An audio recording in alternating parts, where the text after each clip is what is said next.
Happy Mushoku Mondays, everybody. Welcome back to yet another trek of the Mushoku Tensei Jobless Reincarnation novel series. We are on Side Stories Part 2 of 3. Again, 3 I'm assuming is going to be 3 unless somebody else pops up and says this one has to be covered. I think this week we have the stories that cover Aisha, and additionally we have a story, I think, about the Death God.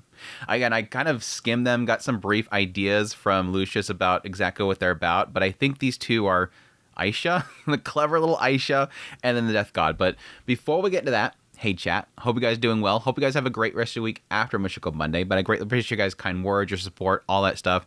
It fuels me, keeps me going, keeps us going through this entire journey all the way till its unfortunate end. It has to end eventually. It's going to have to end eventually. But again, I appreciate you guys' support and all that stuff. And yes, greatly appreciate about support channel monetary through Patreon, tips, links, super thanks, memberships, all that stuff. Thank you. Last week we had Red Bandit with a super. Thank you so much, Red Bandit. Rough Luxley with 25 months at this point, over 2 years. Thank you so much for your long time support. Soundwave with 15 months. You're getting there.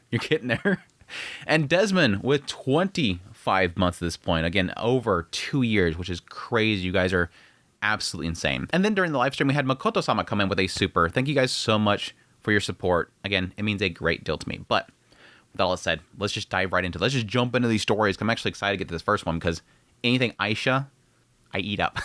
Give me more Aisha. I love Aisha. But yeah, this one's called Memories of the Journey. To me, that journey was unbearably unpleasant. The start of it all was when a person named Roxy returned from the Demon Continent. She brought news that my mother was on the Beggar Continent. When my father heard this, he was overjoyed. He immediately declared they would go rescue her. The search party had calmed down, and there were many people that could take over for my father. Those people also encouraged my father to go. So he decided to leave the Holy Kingdom of Milis to find my mother. So yeah, I guess pretty clear what we're kind of jumping into here. This is going to be the point in which, again, down in Milis Continent, Paul was down there doing this search and rescue for the displacement incident. Roxy got the information, comes down there, tells him, and then he's going to head off to the Beggar Continent in order to go to the teleportation labyrinth. Accompanying us were my sister Aisha, Lilia, Roxy, who brought the information, and Talhan. I actually thought this was going to be perspective of Aisha. Apparently it's a perspective of Norn. Interesting. Also, Viera and Shira, who've been looking after me in the search party, came along with us. I hated the Holy Kingdom of Milis. I hated my mother's family. I hated being constantly compared to Aisha. Yep, we got that sense from her perspective for that brief time at the university. So I was in favor of this journey. As long as my father was there, that was enough for me. Yep, my father was happy upon hearing my mother had been found, and I wanted to see her too. Interesting. Again, that was sort of like an unfortunate thing that I kind of felt was disconnected there, was any semblance of a connection that Norn herself had with Zenith.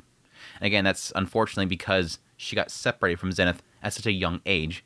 And again, this entire time with Paul, she is connected to him, but has no connection or memories with Zenith. But then my father said something strange. The Beggar Continent is too harsh for children, so he said that he couldn't take Aisha and me with him. When we discussed what to do, my father had a letter from my brother in hand. Since my brother had started attending the school in the Kingdom of Renoa, he suggested sending us there. For our escort, a woman named Ginger, who had escorted Aisha and Lilia to the Holy Kingdom of Milis, volunteered.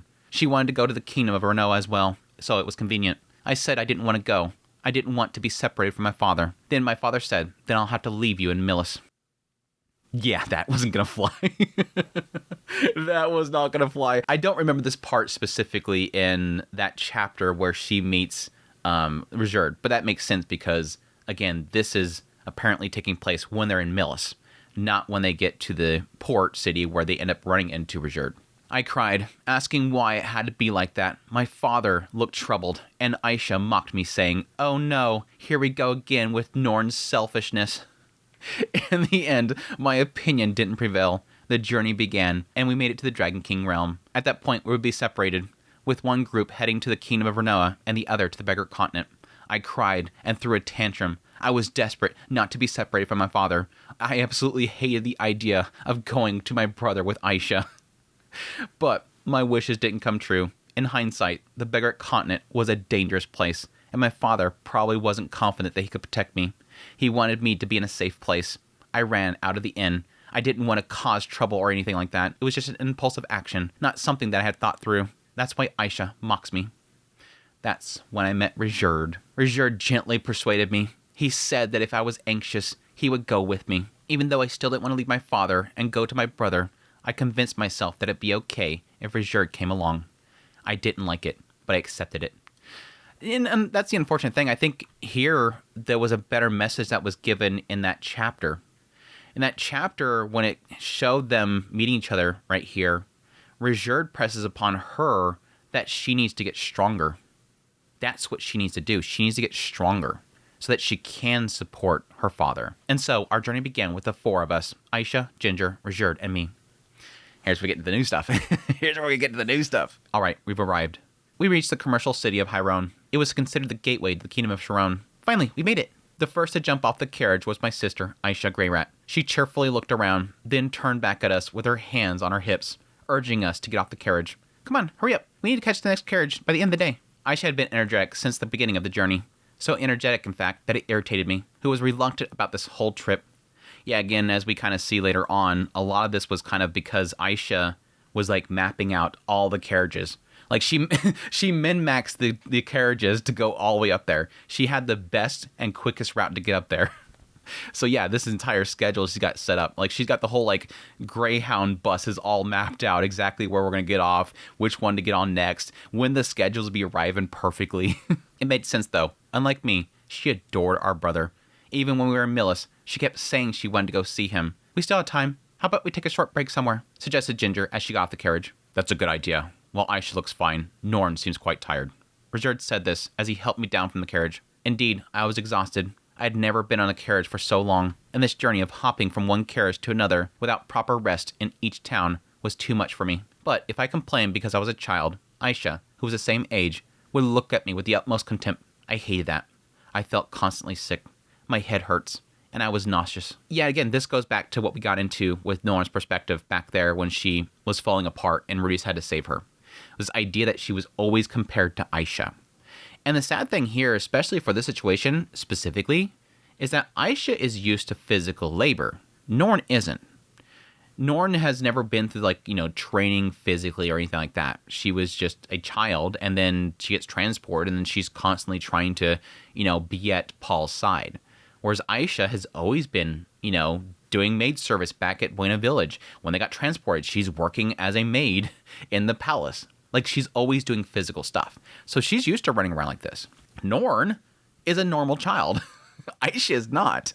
Aisha was not raised very normal. You're messing up the schedule again, Norn. I wanted to retort, but something welled up in my throat, and I couldn't say anything. At the very least, I glared at Aisha, but she paid it no mind. Aisha, Norn seems to be experiencing motion sickness. Let's allow her to rest. Ginger said this, gently mediating, as she usually did when Aisha and I argued. Though she usually sided with me, her desire to hurry the journey meant that she didn't stop Aisha's aggressive pace. Then, Rizherd and Norn, please take a break. Ginger, come with me. Let's have a talk. Understood? All right. Rizherd simply said that, and then knelt down and gently stroked my back. His touch reminded me of my father. Whenever I had a fever, my father would stay at my bed, stroking my head and hands like this.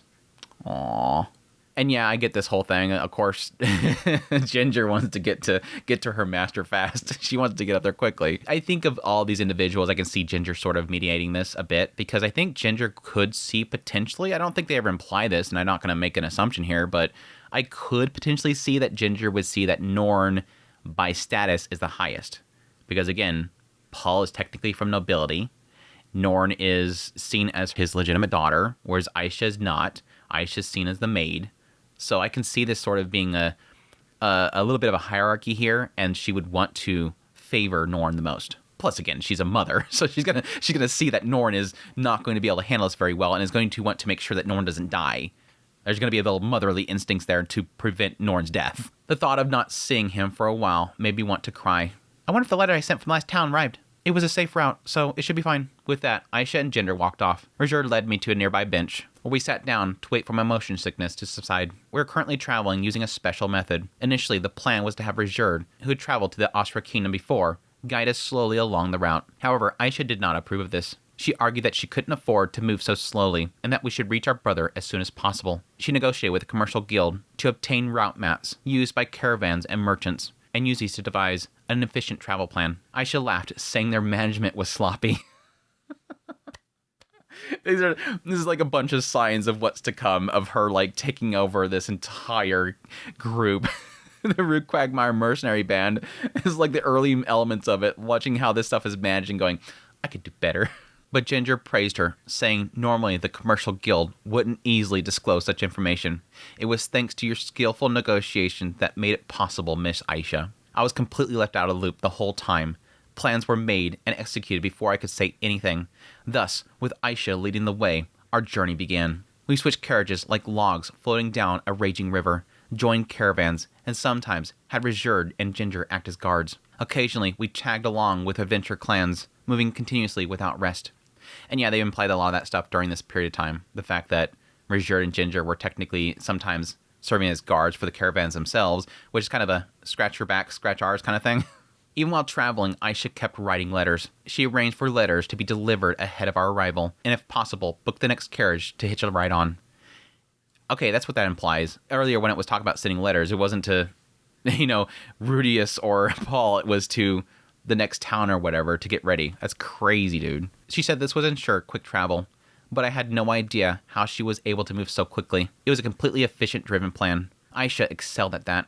While it's good that she's skilled, looking down on those who can't do the same is Aisha's bad trait. Yep. It's always been her thing. Aisha's amazing, but this is kind of her biggest fault. Being one of those who couldn't keep up, I soon fell ill. Yeah. But Aisha must have anticipated even that. We traveled just at the brink of what I could handle without falling seriously ill. She's min-maxing Norn's health. Aisha's over here min-maxing her sister's health. We'll probably arrive about here before she's just about to collapse, and there'll be a doctor there. So I'll make sure I send a letter beforehand so the doctor's ready to when we arrive. If that's actually what it says, I'm gonna laugh so hard. I had no idea how she managed such precise calculations, but it felt like I was in the palm of her hand all along, being manipulated, and it wasn't fun at all. Yeah. Richard? What is it? It's nothing. I see. Richard's presence was my only solace. Yep. Another reason why she kind of connects so much to him, that he's at her side the entire time. After a while, Aisha and Ginger returned. Just thinking about getting on the next carriage again made me feel depressed. I had no reason to hurry. In fact, I didn't even want to go to my brother's place.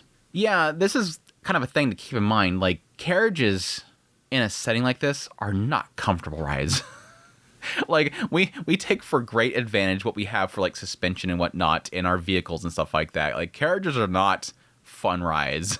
What? The carriage isn't running? Apparently, not everything goes according to Aisha's plan. They had gone to the commercial guild to talk to the merchant they had planned to ride with next. However, the driver had urgent business and wouldn't be able to drive the carriage today. When they asked what the urgent business was and when the carriage would be available, the guild staff had no idea. Normally, that would be the end of the conversation, but Aisha didn't stop there.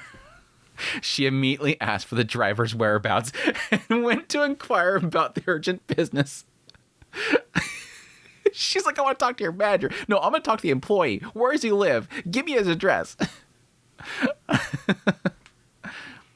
Well, I went to ask why he couldn't work. The inside of the house was quite chaotic, it seemed. There was a woman with an exhausted face, children looking worried, and a man sitting in a chair, holding his head in his hands. Aisha casually mentioned that she immediately guessed this man was the head of the household and the driver. To me, it sounded like she was boasting. Hello, I'm here about the transportation with the Leonard Trading Company. I believe we arranged to ride the carriage you were supposed to drive. Oh, it's you. Sorry about that. We'll pay the penalty fee to the company, so... More importantly, we really need to get to the next town urgently, and it would be a problem if the carriage stops running. Could you please return to work? God damn.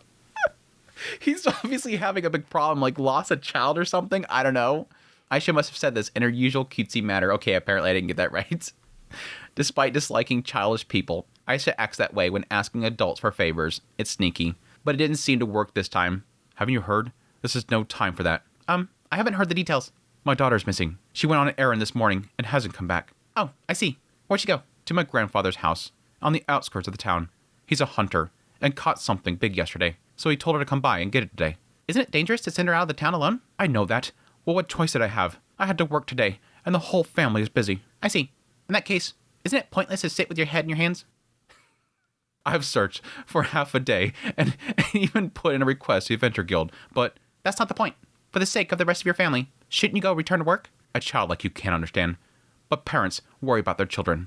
When you're concerned about your daughter's safety, you can't focus on work. When he said this, Aisha had a good grief look on her face. Aisha doesn't understand that kind of thing. Get to work. What the hell? You're flawed. You're a broken employee. I've had similar things said to me by Aisha many times. That it's not rational, that crying won't solve anything, that doing nothing is stupid. She doesn't understand the feelings of someone who is so sad and miserable they can't do anything. Again, that's something that we've addressed with Aisha. She lacks empathy. It's a lack of empathy in a lot of regards. And what did you do then? I did nothing. I came back. Aisha replied matter-of-factly to Rizur's question. I also thought that Miss Aisha would negotiate more. Eh? Isn't it useless to talk to people like that? Even if they sit at home with their heads in their hand, their daughter won't come back. And if he returned to work as a driver, he'd probably still worry about his daughter and not take his job seriously. I felt my brows furrow at Aisha's harsh words. So, what will you do now? Anyways, let's look for another carriage. I prepared a backup route. But either way, it'll be tomorrow. Compared to Miss Ginger and the others, Norn and I don't have much stamina. So, I think we should rest today. Looking back, Aisha also seemed tired. That's right, Aisha is the same age as me, and our body sizes aren't that different. So there's no way that she's not tired. Yeah, she's just better at hiding it. She's not complaining, but she's still physically tired. So we've given up on traveling by carriage today, and we'll leave on tomorrow's trip. Aren't you happy, Norn? You get to rest in a bed tonight. It's like she's doing her a favor. The way that she said it made me really irritated. It's not like I didn't want to rest too. So why does she talk to me like that? Even I can tell that she said it with ill intent. But there's no way that I can't retort with something like, yay, I'm so glad didn't go Aisha's way. Yay, I'm glad things didn't go your way, Aisha. I just had to endure not being able to talk back. Anyways, let's find an inn. Ginger doesn't step in for this level argument. Rather, she looks at us with a slightly amused expression. I think there's a part of it, every now and then she just sees two kids. It's not always that it's, again, Aisha being way too crazy about the situation. Sometimes it's just children bickering. So what happened to that girl? As Ginger started walking to look for an inn, Richard spoke up. Aisha tilted her head with a puzzled look. What do you mean what happened? I don't know. If she hasn't come back, then doesn't that mean that she might have been kidnapped or attacked by a monster and died? Richard made a grim face at that. It's triggered him. He's going to get involved now. Richard is very kind. During our journey, whenever a child was in danger, he would always help. He even scolded other adults who tried to abandon children, saying, would you abandon a child? And then he killed them. No joking. He might have wanted to say the same thing to Aisha. If he had said it, I would have probably felt completely abandoned. That would mean that Richard acknowledged Aisha as an adult. True. I mean, we have the same situation with him and Rudius, with that whole situation. But he didn't say it. Instead, he just turned to Ginger and said, Ginger, did you just stand by and watch? Huh? Ginger seemed surprised that the focus had turned to her. She's like, wait, what? Whoa, put your spear down. She turned back with a slightly annoyed look on her face. You're a knight of the human race. Did you do nothing, even though you knew a human child might be in danger? Ginger closed her eyes for a few seconds. By the time she opened them, her furrowed brows had returned to normal. Her expression was a bit complicated, but she didn't seem angry. I'm not a knight of the human race. I am a knight of the kingdom of Shron, and right now my duty is to protect Miss Aisha and Miss Norn. I don't have a capacity to help others. It's a good answer.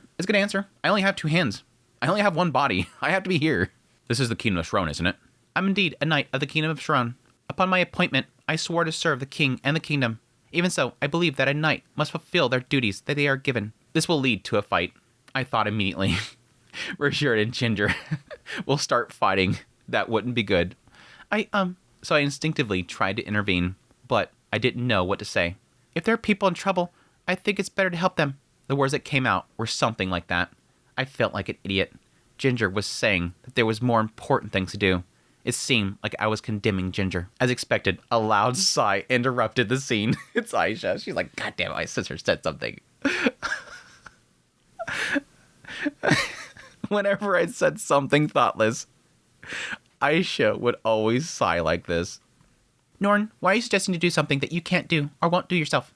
But nothing. You should always say such things when you can help with your own hands. It's a valid point. It's true. I understand that. I know someone like me shouldn't say such things. This is sad reality, and this is probably the thing that's the most troubling for Norn as a person and as a sister to Aisha, is the fact that she can't refute what Aisha says. Like, Aisha is, like, full of logic, and she's smart, so you can't fight any of it. Suddenly, Richard stood up quietly, as if he had made a decision. I'm going to. I jumped up, as if I'd been spurred, and said that. She knows he's going. Indeed, I couldn't do it alone. But with Richard, maybe it was possible. That was definitely what I was thinking. Richard looked at me with a surprised expression. No, you stay here. That's right. Norn would be a burden, so stay here quietly. Aisha's words filled my chest with frustration. Tears welled up in the corner of my eyes.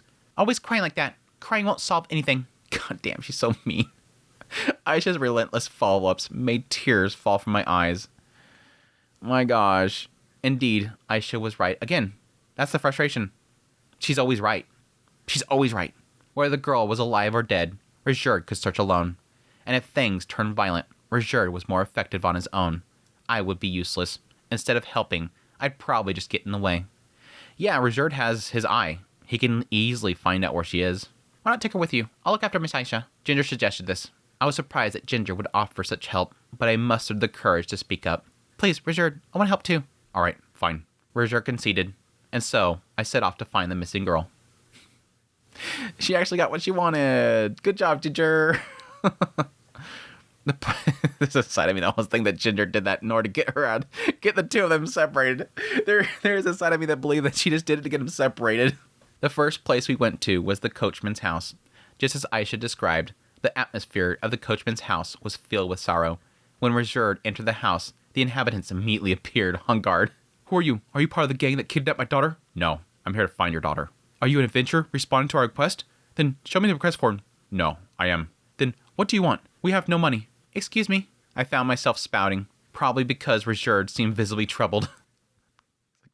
How to make this guy shut up and tell me what I need to know. What is it, little girl? A girl about my age came here earlier, didn't she? We are her family. What? Are you here to complain that we can't send out the carriage? The man shouting made me shrink back. I marveled about how Aisha can converse with someone like this.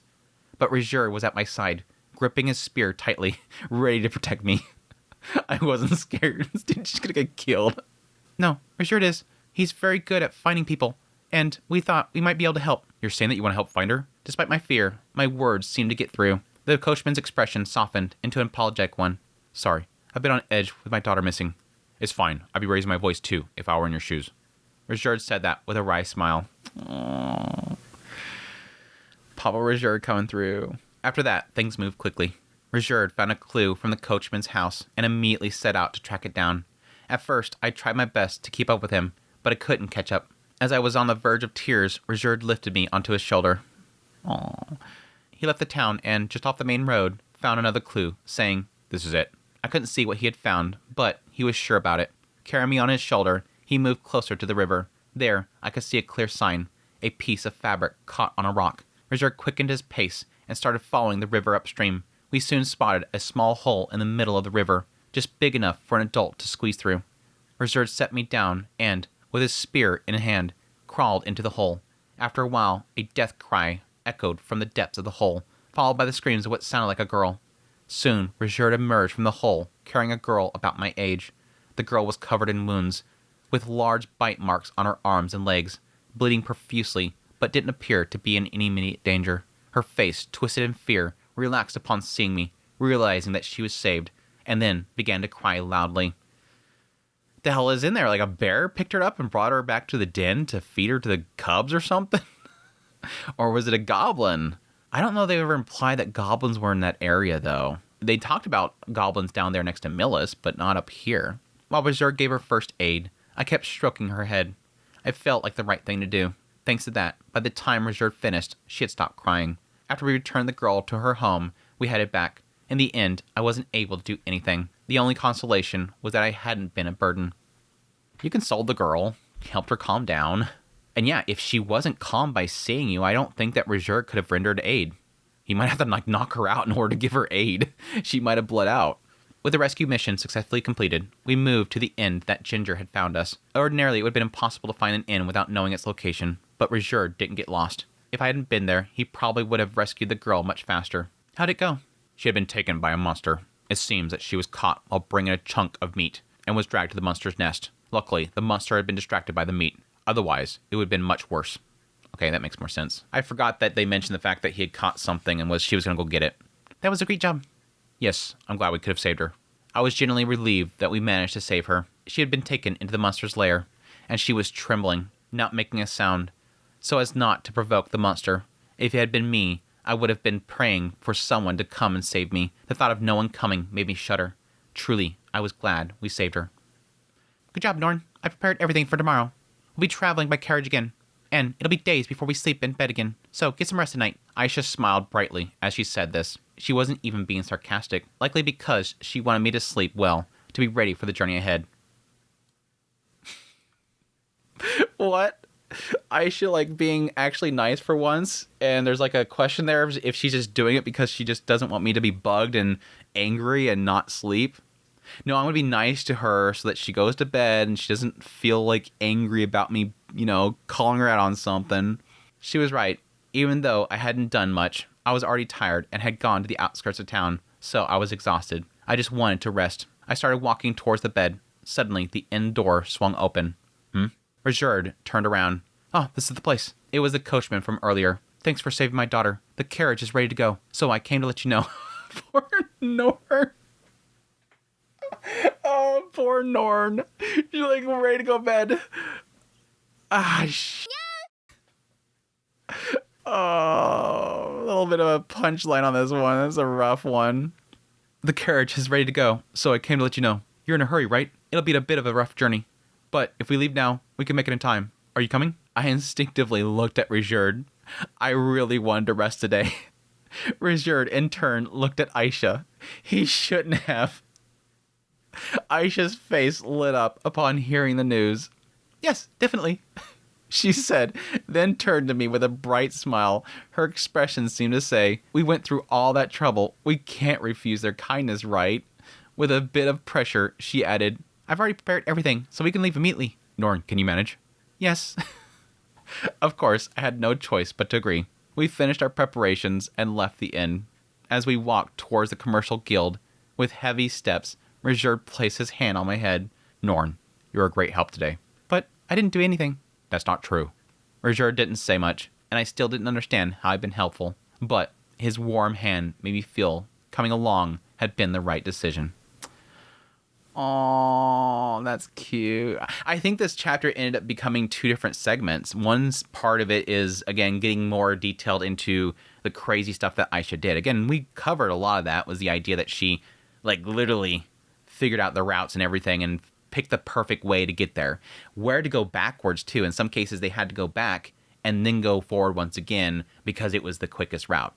But the other half of this, I think, is this cool little kind of showing of Norn and Richard working together for something. And yes, Norn, her feeling like she's useless, but then coming through to help Richard with something. Again, I think she was helpful there. In helping that girl calm down, that was important. Speaking to the father, she had to calm the father down so that Richard can get something out of him. I think he could have, in the end, just used his third eye. Richard could have easily just walked around the outskirts and used his third eye to find her, but it's a cute little story. I like it, but let's move on to the maid saw it. She saw it. Aisha Greyrat's day begins with housework. She adds logs to the dying fire in the fireplace, takes out the trash, and starts preparing breakfast with Sylphie. After breakfast, she moves on to laundry and cleaning. Although Sylphie helps, Aisha has taken on more of the workload since Sylphie became pregnant. However, Aisha has never considered it a burden. It's much better than being forced to sit through boring classes at school. So this will be probably right after, again, Sylphie's pregnant with Lucy, and Aisha's taking care of the stuff. I could just before everybody else gets back. School is suffocating. The teachers are incompetent and often wrong. And even if Aisha finds the correct or more optimized answer, they get angry if she doesn't give the exact answer they taught. Sometimes she was even whipped if she didn't follow their instructions. What? This has to be Millis, obviously, because she never really attended any classes up here at the university, but damn. Now, this is interesting because this gives a little bit more detail as to why she didn't want to go specifically to the university. Because I would doubt the university, they wouldn't be whipping her. It was Millis. It was how they run things down there that they were mistreating her. She wouldn't have that same treatment here, but you can see this being in her mind right now. That's why she wanted so badly. It was partly because she just wants to be a maid. She wants to, do this for Rudius. She just wants to serve Rudius. but it would be a part of it that she just doesn't want to experience that again. Compared to that, housework is great. If she makes delicious meals, cleans the clothes well, and keeps the house dust free, no one complains. Lilia taught her the basics, but she never insisted on specific methods. The optimal way differs depending on the local ingredients, the fabric of clothes, the house, and the room. Yeah, technically. Laundry and cleaning are deep fields. Well, Aisha might just be a clean freak. Oh, valiant warrior, thy name is Uripin. Oh, wise sage, thy name is Frozen Star. The two brave souls now march to battle. That day, Aisha was singing a terrible song. Was that terrible enough for you guys? While efficiently cleaning the house. Since the house was too big for one person to clean entirely in a day, she divided into areas that needed daily cleaning and those that didn't. She further divided the less frequent areas into 5 categories and cleaned them in rotation. This way, all the areas were cleaned evenly, and the house remained spotless every day. It's a good method. Divide and conquer, basically. Though far from optimal, recent efficiency improvements allowed her to finish cleaning by lunchtime, a cleaner house in less time. At this rate, by the time Rias returns, she might be able to clean the whole house in just an hour. Thinking so, Aisha headed down to the basement. This is where she gonna find it? This is when she gonna find it? This is well, he says before he returns. I'm assuming this is probably before he gets back from Beggar Continent. She's gonna find the holy relic. The basement, of course, didn't need daily cleaning. On a 5-point scale, it was a 5, the lowest priority. There was a few items stored there, so she judged that cleaning once a month was sufficient, but that once a month cleaning had to be thorough. Such places could easily become nests for rats. Okay, Refugin. Okay. Yeah, we get it. Everybody in chat, are you laughing? Is chat laughing? Chat, you're over there. Are you laughing? It's great, right? Oh my gosh, so funny. Ha ha ha. I gotta sing again. I am clean, both body and soul. I wish to be clean. She meticulously cleaned the dusty basement. First, she swept from the ceiling to the floor to remove large debris. Then she used water magic to wet the floor and scrubbed it with a stiff bristled brush. Finally, she wiped everything down with a well-wrung cloth. She didn't miss even the tiniest speck of dust, carefully cleaning behind the stored items. It was then that Aisha felt something was off. She noticed it. Under a box containing Rias's unwanted belongings, there were scratches, as if something had been dragged repeatedly. Aisha's sharp mind instantly deduced that the box had been moved multiple times. Standing up, she surveyed the area. She examined the other boxes and jars around. Only this box had been moved. In this relatively empty storage room, only this box had been moved multiple times. Why not keep it all together? A question surfaced. There's no logic here. She doesn't find it because she pushed something or found a switch. She literally goes, this doesn't make logic sense. So thus something's off. Logic's not here.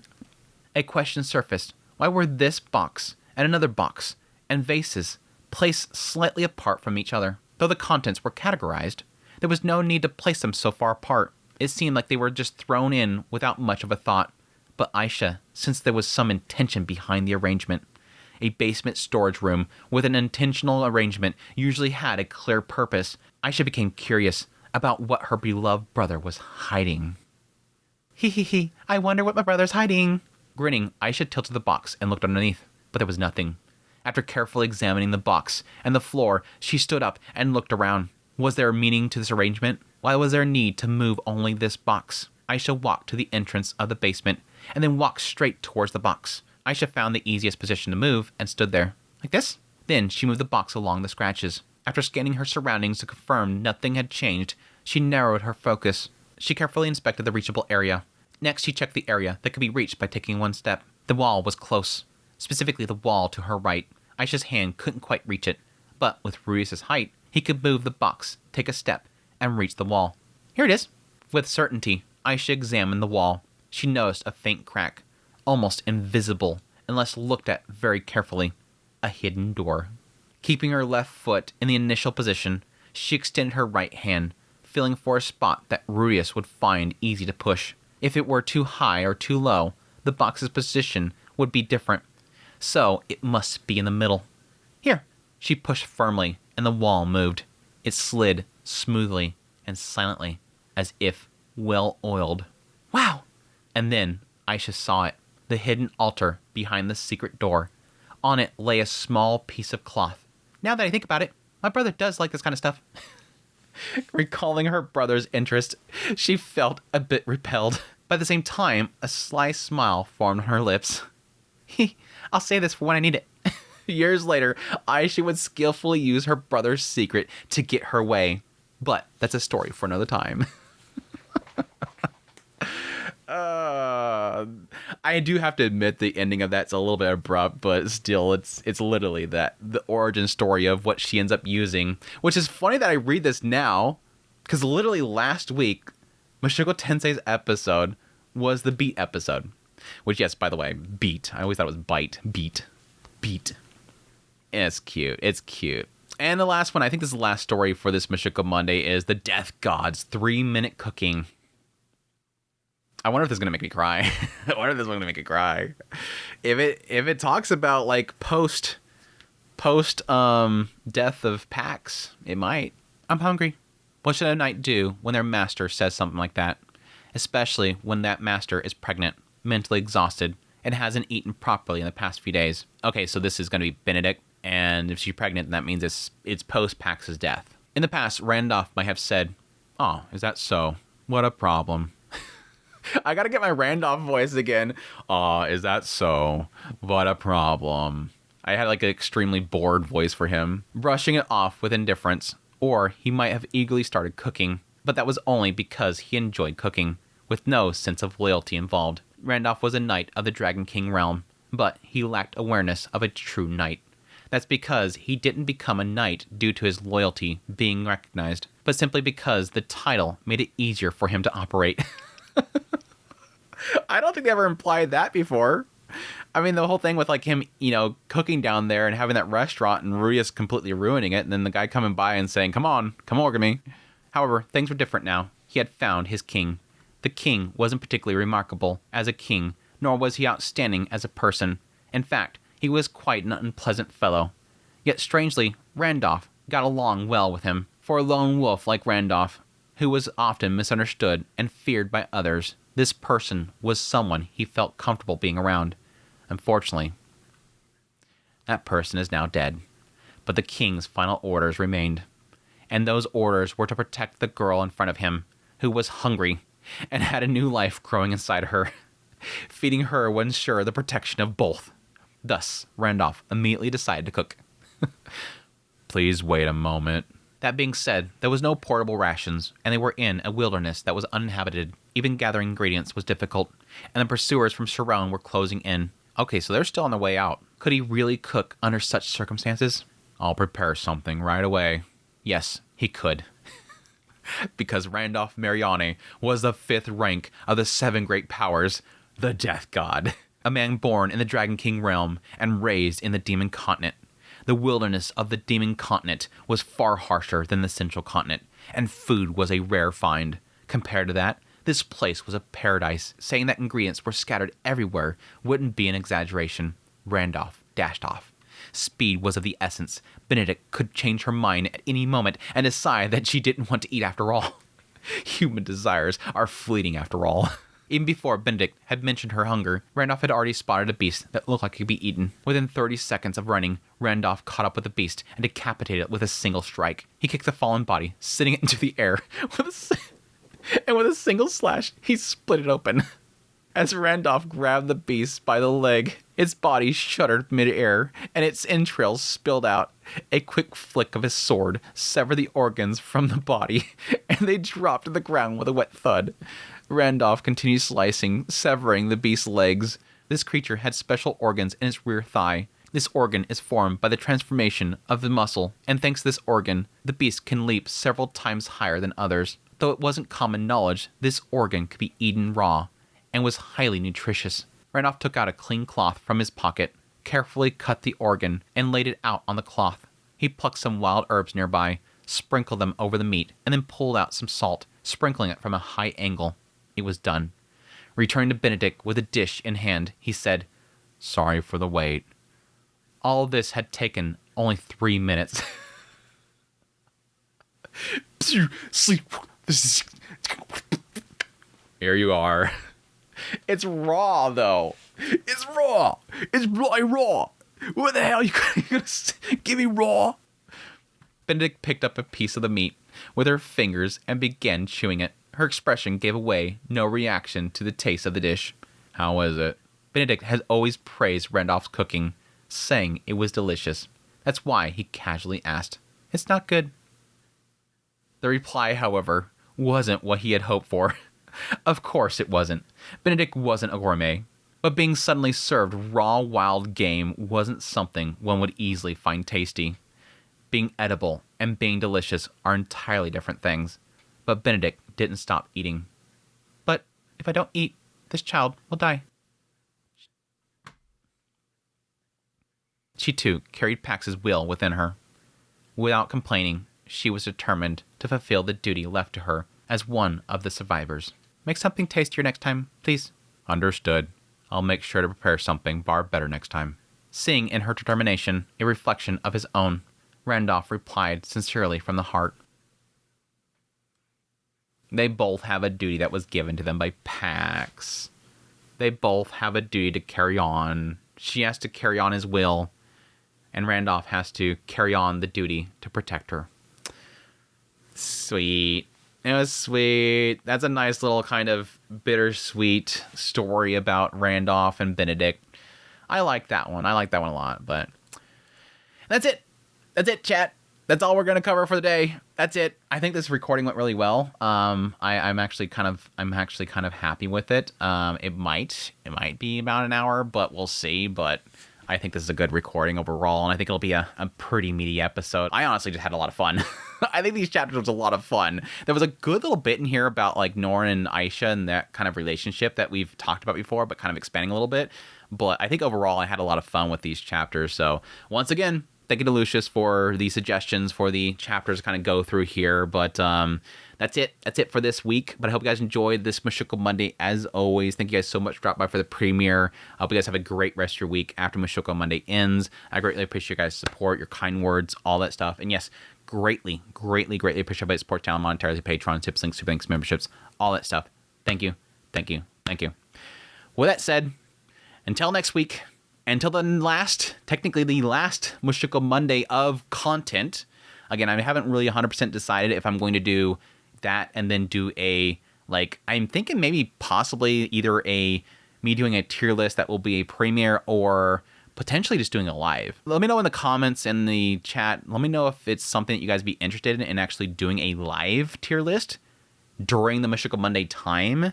If people will be able to arrive there and be able to kind of join in and us chat about it. It would be fun having a full-on open to spoilers. We've been pretty much open to spoilers at this point because there's nothing really to spoil anymore, but we've been pretty much open at this point. But it would be nice to have a full-on open spoiler chat about Mushoku Tensei in general. But let's think about it. But until then, thank you guys for watching. As always, until next time, y'all take care.